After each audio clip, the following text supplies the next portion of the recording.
Coucou tout le monde, on se retrouve pour un nouveau rendez-vous du C'est lundi que lisez-vous, même si une fois n'est pas coutume, on est mardi, voilà, petit décalage, c'est pas grave, on est là pour faire le point sur mes lectures de la semaine dernière, mes lectures en cours et mes lectures à venir.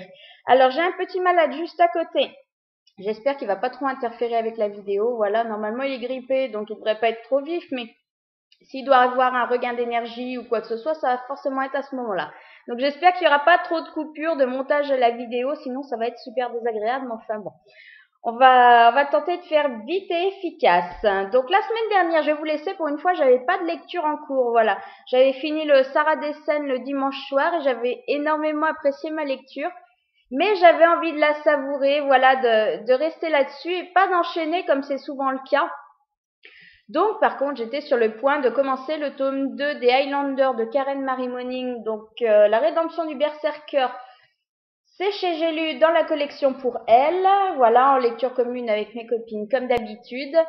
Ça faisait un moment qu'on voulait le sortir, donc là, pour le coup, on a sauté le pas. Donc je l'ai commencé lundi soir, il est fini, je l'avais mis hier toujours en lecture en cours dans mon C'est lundi écrit. Bon, finalement, je l'ai fini hier soir, donc je peux bien vous en parler comme ça aujourd'hui, finalement, c'est pas plus mal. Donc ce tome 2, qu'est-ce que ça donne? Ben, ça donne que j'ai passé quand même un bon moment, voilà. C'est vrai que j'avais énormément apprécié le tome 1, plus que la majorité des gens, voilà. Maintenant, je reconnaissais aussi que ce tome 1 avait quand même des défauts. Le jeu du chat et de la souris entre Hank et Adrienne traînait un petit peu trop. Maintenant, je sais pas. Quand je l'avais lu, je crois que j'avais fini la série Fièvre quelques mois avant. J'étais un petit peu en manque d'écriture de l'auteur, donc ça tombait très bien. J'avais énormément apprécié ma lecture, malgré les défauts de l'histoire. Donc ce tome 2, dans l'ensemble, il est quand même meilleur. Il y a, voilà, ce côté, je fais traîner un petit peu en longueur. On le perd quand même là énormément par rapport au tome 1. Voilà, c'est beaucoup plus équilibré.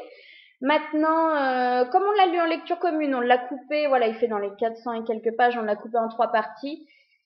C'est vrai que la première partie, on avait dû couper un peu plus 100 pages pour faire un premier point.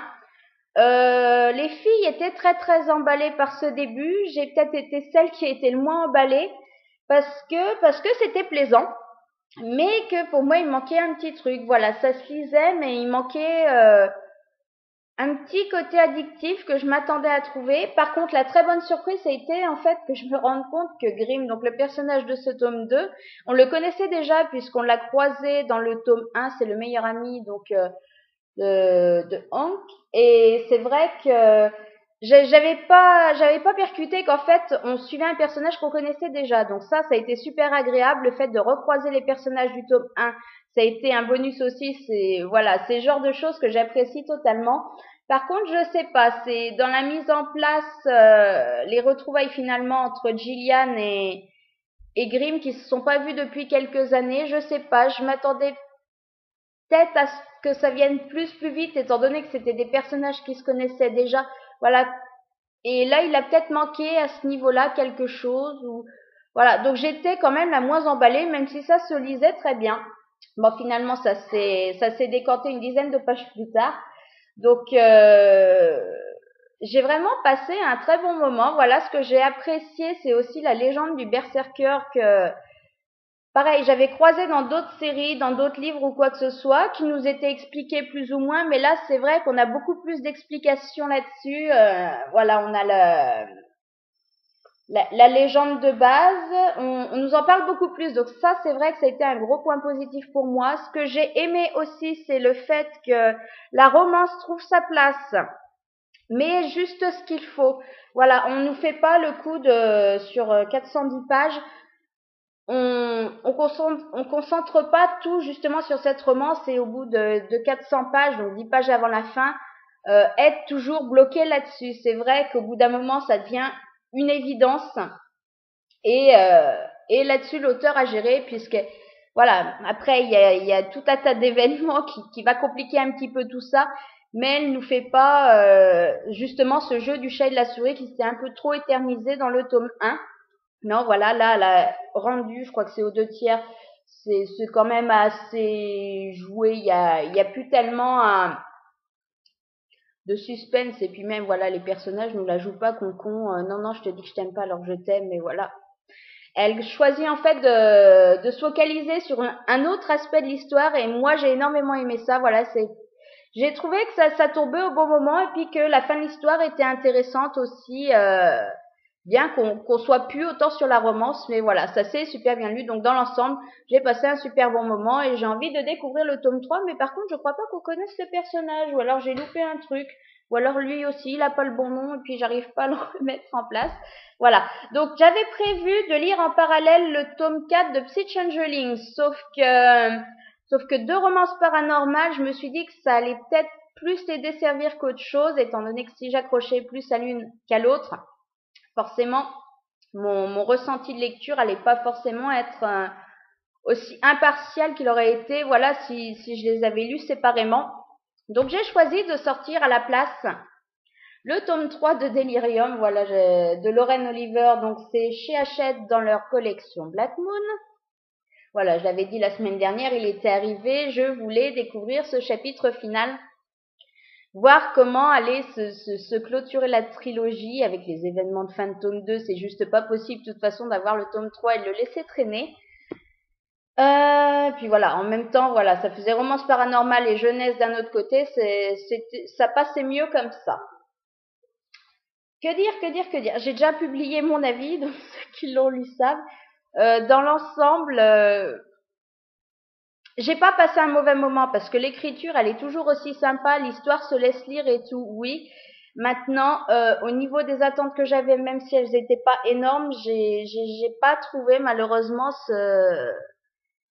ce que je comptais trouver. Alors je vais même pas pouvoir vous en parler sans spoiler, donc à la limite, si vous voulez pas être spoilé, passez au livre d'après parce que je vais être obligée de parler au moins de la fin des événements du tome 2 pour dire justement ce que j'ai ressenti par rapport à ce tome 3. Donc, si vous voulez pas vous faire spoiler, passez au livre suivant. Voilà.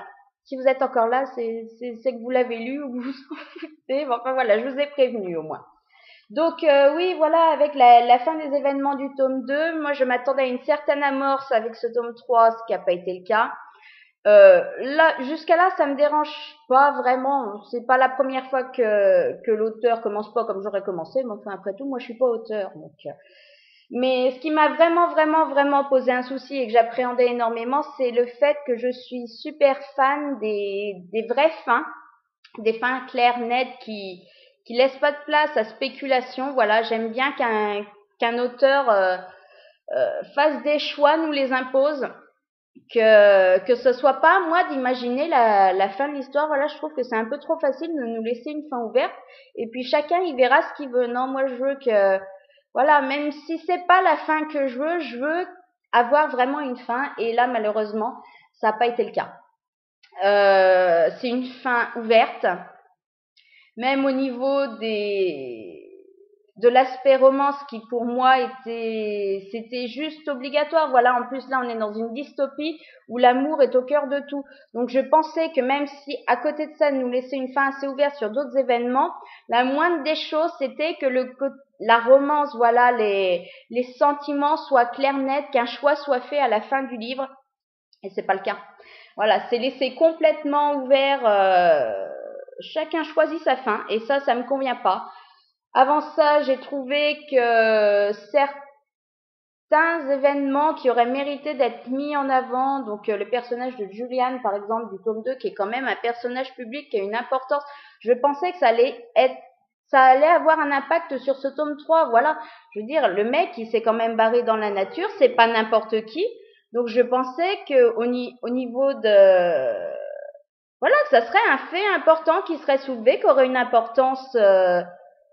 au niveau des valides et en fait c'est pas du tout le cas, limite tout le monde s'en fout qu'il se soit barré, donc comme ça je sais pas, j'ai pas trop compris. Ce qui m'a aussi fait très bizarre, c'est que j'avais lu la nouvelle donc 1,5 qui concerne Anna, qui m'avait soufflé puisqu'à la fin on avait une révélation que je m'attendais pas à avoir et elle est reprise dans ce tome 3. Donc c'est vrai que pour ceux qui n'ont pas lu les nouvelles, ça fait de la révélation. Moi, j'ai quand même été un petit peu déçue dans le sens où pour moi une nouvelle c'est un bonus et ça doit pas nous spoiler non plus sur les tomes complets. Donc c'est la première fois que ça m'arrive où vraiment ouais, voilà, ça m'enlève un suspense parce qu'un truc que j'apprends là, j'ai pas à l'apprendre un tome et demi avant pour moi, donc je sais pas. Voilà, dans l'ensemble, je suis quand même très mitigée sur ce troisième tome, mais comme je vous le dis, il se lit. Pour ceux qui sont moins catégoriques que moi, qui ont rien contre les fins ouvertes, ils s'y retrouveront certainement beaucoup plus.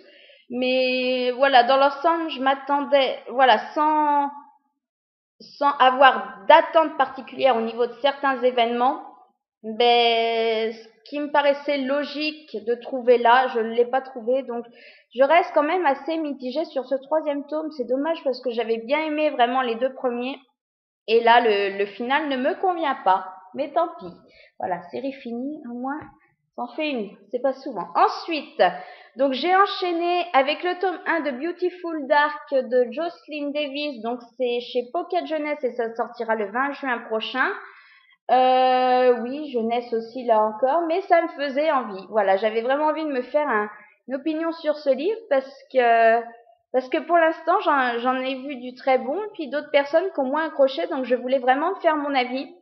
Ben moi dans l'ensemble j'ai vraiment apprécié. Voilà, j'ai passé un très très bon moment. Alors au niveau de l'histoire de base, c'est vrai que quand on lit la quatrième de couve, d'ailleurs je vous encourage à ne pas lire plus que ça la quatrième de couverture française puisqu'elle spoil sur quelque chose d'important. Donc si vous voulez lire comme beaucoup d'autres, je vous recommande de ne pas forcément vous attarder sur la quatrième de couverture et de profiter de la lecture pour faire la découverte plutôt que voilà le savoir avant même d'avoir commencé la lecture. Donc au niveau de l'histoire, on va suivre Sky qui donc va fêter ses 17 ans, fête ses 17 ans même, qui a une vie de lycéenne, je dirais jusqu'à la normale. Voilà, ses parents sont décédés dans un accident de voiture quand elle avait 6 ans. Elle vit avec sa tante, elle a toujours un petit peu de mal à s'en remettre, comme toute personne normale, voilà. Mais à côté de ça, elle a une vie quand même tout ce qu'il y a de plus normal. Et le soir de ses 17 ans, donc elle va rencontrer deux jeunes garçons qui débarquent juste en ville. Donc d'un côté, on aura Devin. Alors Devin qui est beau, grand, blond, les yeux bleus, mystérieux, introverti. Voilà, on a juste envie de le câliner. Et de l'autre côté, donc Asher qui est lui le brun ténébreux qui a la cote avec toutes les filles. Enfin voilà, les opposés aussi bien physiquement que mentalement. Et, et donc elle va alors c'est vrai qu'elle les croise jusqu'elle a rien de. Mais dès le lendemain, elle les recroise. Partout où elle va, finalement, elle va finir par tomber sur eux. Donc, elle va être quand même intriguée, surtout qu'ils semblent super intéressés par elle. Elle sait pas trop pourquoi. Donc voilà, on va suivre un petit peu tout ça et finalement, ben, on va découvrir, normal, que Sky, c'est pas une jeune fille, voilà, vraiment comme les autres, que finalement, il y a tout un mystère qui l'entoure et voilà. J'ai pas envie de vous en dire plus parce que j'ai pas envie de vous spoiler. Euh, un livre jeunesse qui est super bien passé. Voilà, le style de l'auteur, il est super simple, mais en même temps, il est efficace. Voilà, moi, je demande pas à ce que ce soit compliqué, je demande à ce que l'histoire me plaise, qu'elle soit bien racontée. C'est le cas ici. Voilà, pas mal de mystères qui s'installent au fil des pages. C'est vrai que Sky cherche un petit peu à savoir. Elle sent que les deux cocos, ils lui cachent quelque chose, mais elle n'arrive pas à mettre le doigt sur ce que c'est. Voilà. Et nous, on est pareil, on spécule. Sans trop savoir. Bon, finalement arrive le moment où on en sait un peu plus. Donc on est comme elle, on cherche à comprendre, voilà. Et finalement les événements vont s'enchaîner assez vite. Donc voilà, ça s'est lu sur même pas 24 heures. C'est vraiment, voilà, je suis très très vite rentrée dans l'histoire. C'était très plaisant à lire. Voilà, les chapitres en plus sont assez courts, donc on change très vite de situation, donc ça apporte un certain rythme, et c'est vrai que on enchaîne très facilement les chapitres parce que voilà, il se passe toujours quelque chose. Il n'y a pas de longue description ou quoi que ce soit, c'est vraiment du roman jeunesse qui enchaîne les événements et c'est très agréable. Un final qui est juste hallucinant, voilà, qui prépare très très bien au tome 2, que j'ai très très très très envie de découvrir très vite. Je pense que je vais même me laisser tenter par la VO parce que j'aurais pas le courage d'attendre la suite en VF. Voilà, vraiment un très très bon moment. Comme je vous dis, l'histoire à la base n'a rien de qui sort de ce qu'on est déjà lu, mais en même temps, quand on lit beaucoup de livres, c'est très très difficile de trouver quelque chose de totalement inédit. Maintenant, la mythologie mise en place, moi je trouve qu'elle est très prometteuse. Elle promet vraiment une suite qui, si elle est bien traitée, voilà, promet vraiment de passer un très bon moment et, et de nous emmener là, pourquoi pas, vers quelque chose de plus inédit une fois que ça sera un peu approfondi, voilà, parce que pour l'instant, voilà, il y a encore pas mal de mystères. On a découvert les bases de cette histoire, cet atome d'introduction, donc on nous pose les personnages, les lieux, les événements, tout ça, mais ça peut promettre une suite vraiment pas mal du tout, du tout. Donc voilà pour mes lectures de la semaine dernière. Mes lectures en cours, il y en a qu'une, et elle n'est pas tellement commencée, donc on va y passer vite. Finalement, je l'ai sorti, voilà, je l'avais annoncé, je sais plus, il y a 3 semaines, et puis je l'ai réannoncé il y a 2 semaines, je l'avais pas sorti. Donc j'ai finalement sorti le tome 1 de Sabina Cain, donc Métis, de Jay Wells, donc l'édition grand format de chez Orbit, mais on le trouve aussi en poche, au livre de poche. Voilà, j'en suis, je crois, j'arrive au quart. Alors, c'est très spécial dans la mise en page, parce qu'en fait, voilà, il n'y a pas de coupure de chapitre, il s'enchaîne à la suite, donc ça fait un peu bizarre. C'est aussi pour ça que je l'avais pas encore ressorti. J'aime bien, moi, quand il y a des pages blanches, pour couper un petit peu tout ça. Là, ça fait super bizarre. Voilà, je crois que c'est une des premières fois où j'ai une mise en page qui est comme ça. Bon, sinon, l'histoire, Sabina, donc, qui est métisse, comme le dit le titre, et qui est finalement l'enfant d'une vampire et d'un mage. Alors, truc pas commun quand même, puisqu'à la base, dans ce monde-là, les vampires et les mages, ils peuvent quand même pas se saquer. Donc voilà, elle est un petit peu à part du reste du clan vampirique. En plus, là où elle est pas aidée, c'est que sa famille, c'est quand même pas n'importe laquelle. Voilà, sa grand-mère finalement chapeaute, c'est comment dire, c'est un petit peu comme les Volturi, quoi, dans Twilight. Voilà, elle est en haut, elle chapeaute le tout, c'est l'autorité, voilà. Donc en plus, elle est pas aidée, elle a énormément de pression à ce niveau-là. Voilà, son boulot, c'est assassin, hein, comme beaucoup. Elle va pas, voilà, c'est le seul moyen qu'elle a trouvé finalement pour l'instant de s'intégrer un petit peu dans ce monde, de trouver sa place. Voilà, je peux pas vous en dire tellement plus parce que comme je vous dis, rendu au quart, on a fait la mise en place des personnages et de la situation de base. Ce que je peux vous en dire par contre, c'est que ça se lit super bien, que aussi bien le personnage de Sabina que l'écriture de l'auteur, voilà, il y a pas mal de touches d'humour et j'apprécie énormément. Ça se lit vraiment bien, ça passe vraiment bien. Ce que j'aime aussi beaucoup, c'est au niveau de la mythologie, voilà, puisque dans cette série, en fait, tous les vampires sont roux.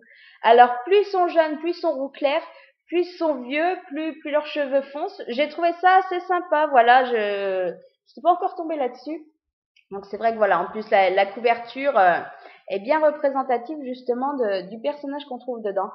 Pour l'instant, ça passe très bien, voilà. J'en sais pas plus, voilà. On sait que justement c'est la fille d'un mage et d'une vampire.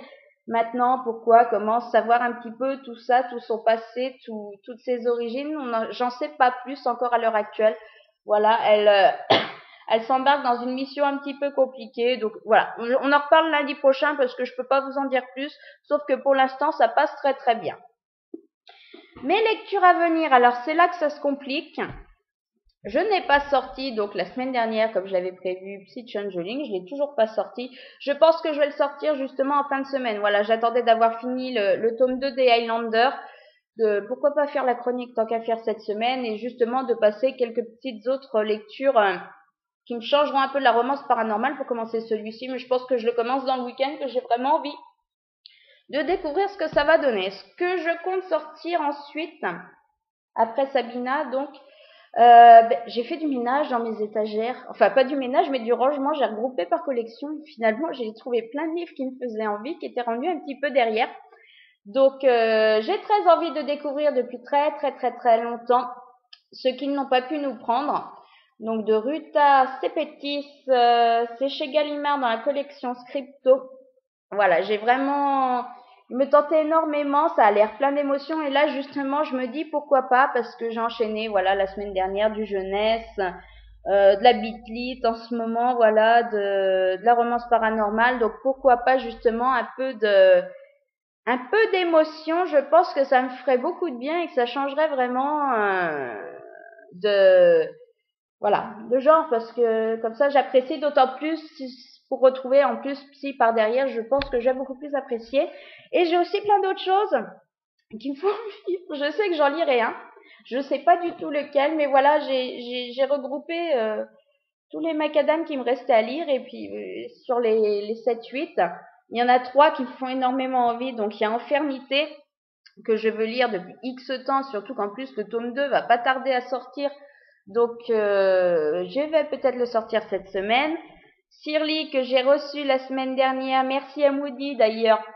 Super contente. Donc j'ai vraiment envie aussi de le découvrir. Là, on tombe dans de la dystopie. Donc je sais pas, voilà, c'est vrai qu'en fait, je sais même pas lequel sortir. Je pense que ça va être plus par rapport au genre qu'autre chose qui me fait envie sur le moment. Et le dernier qui a rejoint ma palle cette semaine, donc le tome 1 de, c'est quoi? Les enfants des dieux ou un truc comme ça? Bref, opprimé, enfin c'est une... ouais, ça doit être les enfants des dieux, il me semble que c'est ça. Mais non, je croyais que c'était écrit. Opprimé, voilà, qui est une sortie macadam très récente et qui me fait très envie, surtout que, voilà, j'ai lu du très bon, j'ai lu du moins emballé, mais j'ai vraiment envie de me faire mon opinion sur ce livre. Donc, voilà, il y a ces trois-là, et je ne sais pas lequel sortir. Donc, à la limite, si vous avez des recommandations ou envie que j'en découvre un parmi les trois, allez-y, n'hésitez pas, donnez-moi votre avis. Donc, voilà, j'ai réussi à pas couper, bravo. Donc, on va arrêter là tant que c'est encore possible. Voilà, on a dépassé les 20 minutes. Ça m'énerve à chaque fois, c'est pas possible. Le temps passe plus vite que je ne m'en rends compte. Je vais pas vous déranger plus longtemps. Je vous dis de toute façon lundi prochain pour un nouveau point en vidéo sur mes lectures. En attendant, je vous souhaite de passer une très bonne semaine.